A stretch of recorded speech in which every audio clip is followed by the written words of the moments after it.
Hey guys, Assalamualaikum. It's me Nina and welcome back to Nina Story. Hari ni Nina ada satu kisah gila yang Nina nak kongsi dengan korang. Kisah ni pasal si emak ni yang bunuh anak perempuan dia sebab anak dia ni masih pakai pampers dan tak pandai kencing dekat tandas. Korang boleh imagine tak, budak berusia 5 tahun kena pukul sampai mati sebab itu je salah dia.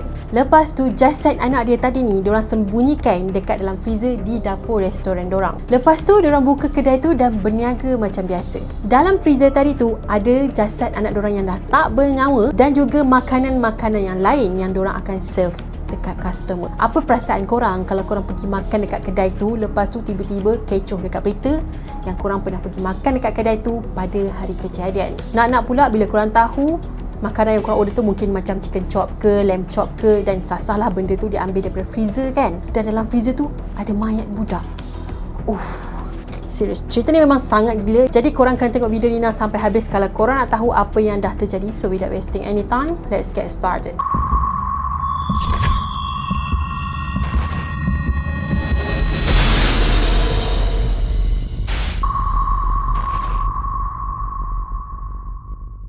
Yes, I need some help. I can't find my daughter.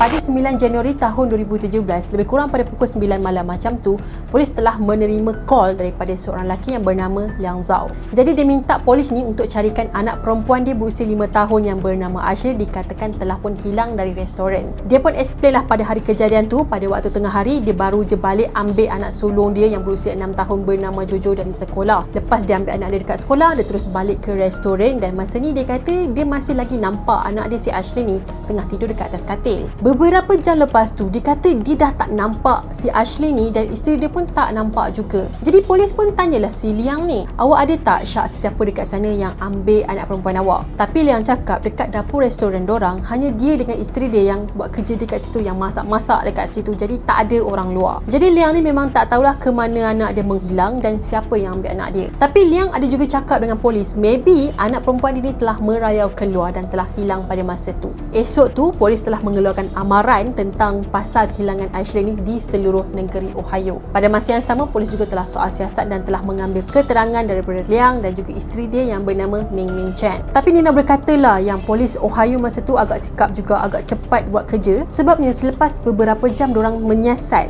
kes ni kan, akhirnya polis telah terjumpa sesuatu yang sangat-sangat mengejutkan guys. Diorang telah terjumpa jasad si Ashley ni tersembunyi di kawasan dapur restoran mak dan ayah dia. Lokasi tepat jasad dia disembunyikan adalah di dalam peti sejuk diorang ataupun freezer. Masa polis jumpa tu, mayat dia telah diletakkan di dalam sebuah bekas yang berisi dengan garam. Fungsi garam tadi tu ditabur ke atas badan Ashley adalah untuk mengurangkan bau busuk daripada badan dia. Dan benda ni ayah dia sendiri yang mengaku guys, dia yang tabur garam tu sebab tak nak jasad anak dia membusuk. Selepas polis jumpa jasad si Ashley ni, lepas tu Liang dengan Ming Ming pun telah ditahan pada 11 Januari tahun 2017. Jadi Nina akan cerita sedikit lah tentang background family ni sebelum Nina ceritakan pasal siasatan kes tadi. Ashley Zhao telah dilahirkan oleh mak ayah dia yang berbangsa Cina. Tapi si Ashley ni telah dibesarkan oleh nenek dia sampailah dia berusia 4 tahun. Nenek dia jaga dia sebabnya nenek dia nak mak dan ayah dia ni fokus kepada bisnes diorang, which is diorang kan ada restoran dekat Ohio, Amerika. So nenek dia mungkin tak nak bisnes family diorang ni terganggu sebab masa tu kan dia masih lagi kecil. Jadi lepas dia masuk je umur 4 tahun, Ashley ni pun telah diserahkan kepada mak ayah dia untuk tinggal di Ohio, Amerika. Tapi kan baru 6 bulan si Ashley ni tinggal dengan mak ayah dia, dia selalu kena pukul dengan mak dia. Ayah dia pula memang tak buat apa-apa, tengok je bila anak dia ni kena pukul.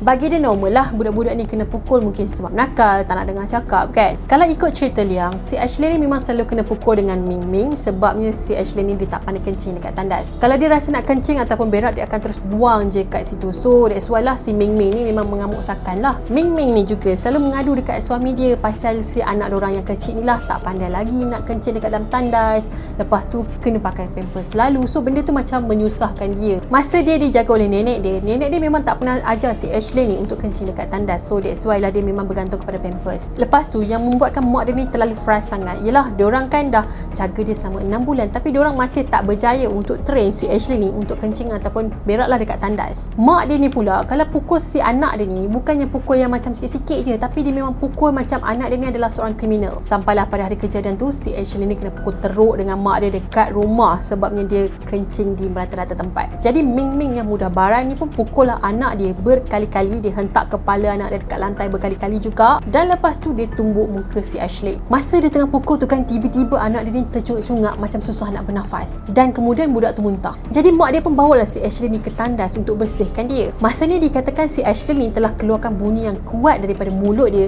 dan tiba-tiba dia senyap. Bila mak dia cek, mak dia baru perasan yang anak dia dah pun tak bernyawa, so dia pun cepat-cepatlah buat CPR. Tapi usaha dia sia-sia je guys, sebab anak dia dah pun meninggal. Lepas tu Ming Ming ni pun jumpalah suami dia Liang tadi tu dan cakap tolong settlekan hal ni. Jadi Liang pun bawalah si Ashley tadi tu masuk ke dalam kereta dan dia letak dekat tempat duduk. And then dia bawa jasad anak dia yang tak bernyawa ni ke restoran dorang. Sampai je dekat restoran, dia pun angkat anak dia tadi, dia baringkan dekat atas katil dan dorang pun sambung kerja. Lepas tu barulah dia pergi ambil anak dia Jojo dekat sekolah, bawa balik ke restoran. Dan bila Jojo tengok adik dia tengah terbaring tu, dia fikir okey, adik dia tengah tidur. Lagipun itu memang tujuan bapak dia tahu. Memang dia nak anak sulung dia tengok yang okey, adik aku tengah tidur, jadi aku tak perlu kacau dia. So lepas tu lagilah memudahkan kerja si ayah dia ni untuk menyembunyikan anak dia di dalam freezer. Jadi selepas diorang kena tangkap dan disoal siasat tu kan, masing-masing suami isteri ni cuba protect antara satu sama lain. Kalau korang nak tahu, Liang Zhao ni memang orang warga negara Amerika. Cuma isteri dia je warga negara China yang telah tinggal dekat Amerika. Lepas boleh dapat tahu yang Ming Ming tadi bukan citizen di Amerika kan, lagilah diorang siasat kes ni lagi mendalam. Kalau ikut rekod immigration diorang, Ming Ming adalah pendatang haram yang telah masuk ke Amerika dan tinggal dekat sana tanpa proper documentation.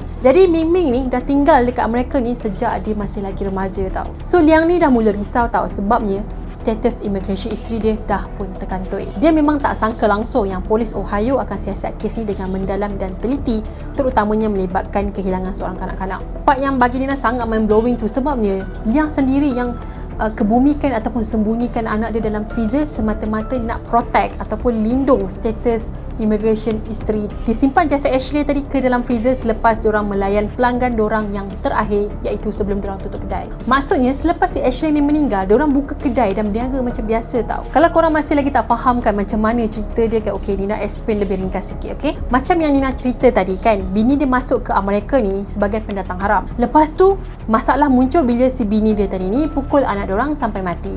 Jadi masalah akan muncul kalau polis tahu yang isteri dia ni adalah seorang pendatang haram yang telah bunuh anak diorang. Padahal sebelum ni isteri dia boleh tinggal dekat Ohio tu dengan tenang dan damai tanpa mengetahui yang isteri dia tu adalah pendatang haram. So untuk protect status immigration isteri dia, dia pun simpan lah anak diorang ni dekat dapur restoran diorang. Sebab itulah masa dia call polis tu, dia cakap yang kemungkinan anak dia hilang dekat luar semasa tengah merayu-rayau. Dia memang tak sangka langsung yang polis ni akan siasat kes ni dengan sangat teliti dan terjumpa jasad anak diorang dekat dalam freezer. Masa diorang tengah soal siasat Ming Ming kan, memang tak nampak langsung lah emosi dekat muka dia, nangis ke, sedih ke, macam kecewa ke, frust ke, tak ada langsung. Jadi polis pun tanyalah dia, kenapa awak ni nampak macam tak nangis langsung? Lepas tu Ming Ming pun cakap yang dia dah tak ada air mata, dah nak nangis lagi. Ming Ming juga ada explain dekat polis macam mana dia membunuh Ashley dan dia telah minta suami dia yang buangkan jasad anak diorang. Ming Ming mengaku masa tu dia sangat-sangat marah dan tak dapat nak kawal perasaan dia. Lagipun semua benda dia nak kena handle, so dia penat sangat-sangat dan akhirnya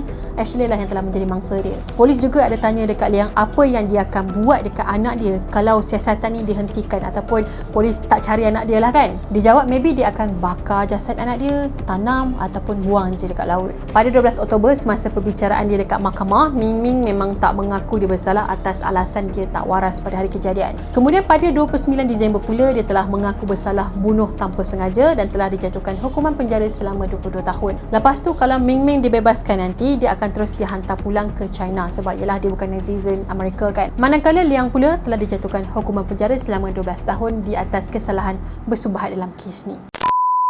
Hui, mudahnya korang bunuh anak korang lepas tu pandai-pandai simpan dalam freezer and then nak buang lepas tu. Sebab tu lah orang cakap kan dalam hubungan suami isteri ni, suami isteri kena mainkan peranan masing-masing. Kalau ada anak ramai, suami pun kena mainkan peranan juga, jaga anak-anak. Tak boleh lah lepaskan dekat isteri je. Kadang-kadang isteri ni pun stres dan Tapi Nina tak bermaksud bunuh tu adalah satu cara yang halal, satu jalan penyelesaian yang terbaik. Dan Nina juga tak sokong perbuatan diorang ni. Nina rasa salah satu sebab kenapa Ming buat anak dia sampai macam ni, mungkin disebabkan diorang tak ada bonding tau, tak ada bonding antara ibu dan anak. Yelah, sebab dari kecil lagi dia dah hantar anak dia, suruh mak dia jaga kan kat sana. Lepas tu ambil 4 tahun barulah dia bela anak dia. So macam dia tak ada perasaan kasih sayang yang lahir daripada jiwa dia dekat anak dia. So bonding diorang tak rapat macam tu. Tapi kan apa kau nak expect tu, kalau budak tu tak pandai kencing pun takkanlah sampai nak bunuh. Tak logik sangat. Dan yang paling gila tu, suami dia ni boleh komplot dengan dia, pergi simpan anak dia dalam freezer. Dia buat macam tu sebab dia nak protect status isteri dia, sebab isteri dia adalah seorang pendatang haram yang duduk dekat Amerika. So memang elok sangatlah duduk kat dalam penjara tu. Jadi itu sajalah Nina rasa perkongsian kita untuk hari ni. Dan kepada korang yang belum lagi subscribe channel Nina, korang boleh subscribe di bawah dan turn on notification juga. Dan jangan lupa untuk follow Nina di TikTok dan juga Instagram. Kita akan jumpa lagi next video. Bye bye. Assalamualaikum.